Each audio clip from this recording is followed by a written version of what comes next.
Good afternoon or good morning, ladies and gents. Adam Flynn here from Biggin and Scott Real Estate for this week's edition of On the Couch. Now, this week I'm going to talk about the difference between private inspections and open for inspections, and essentially the importance of open for inspections.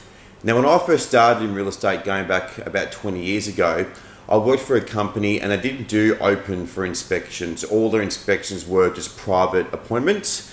And what I found is going from that sort of more independent agency into more mainstream real estate, the importance of open for inspections are massive. And the reason being is that firstly, especially in today's day and age, people are time poor.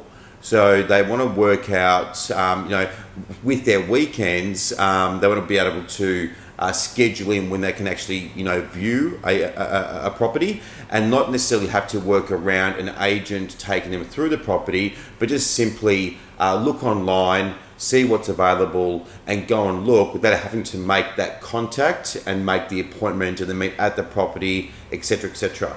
But that aside, the most important aspect of open for inspections is that it creates competition.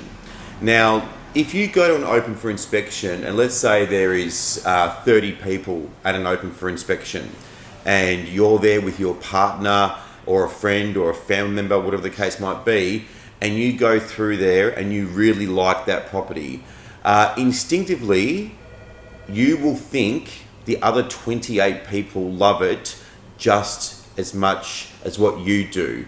So open for inspections, apart from being very convenient for both the agent and the buyer, the most important aspect is that it creates fierce competition.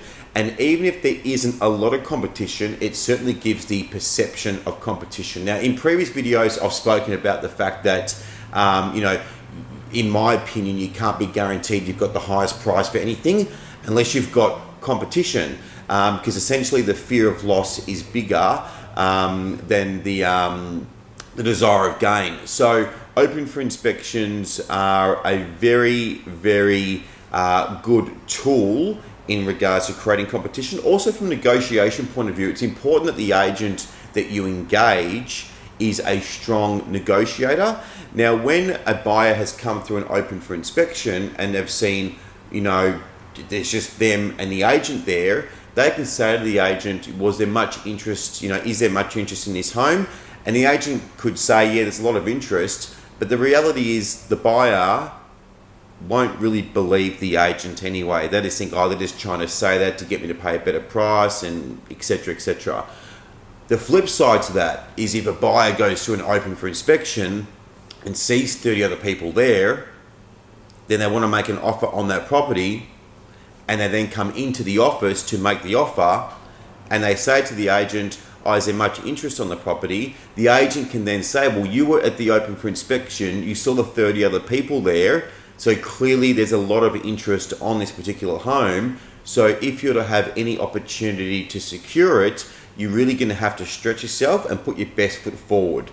So from a negotiation point of view, you're coming from two completely different aspects. One is with the open for inspections and good numbers coming through is a definite point of strength, and the agent can be on the front foot from a negotiation point of view. And once again, when selling a property, the right process and the right agent and the right agency can make an enormous difference in regards to the overall selling price, as opposed to listing with a process and an agency that don't do things in as much of a competent fashion. So anyway, I hope that was some good information for you. If you are thinking of selling and you're tossing up between agencies and you have had some sort of saying open for inspections aren't important, that's rubbish. They are important.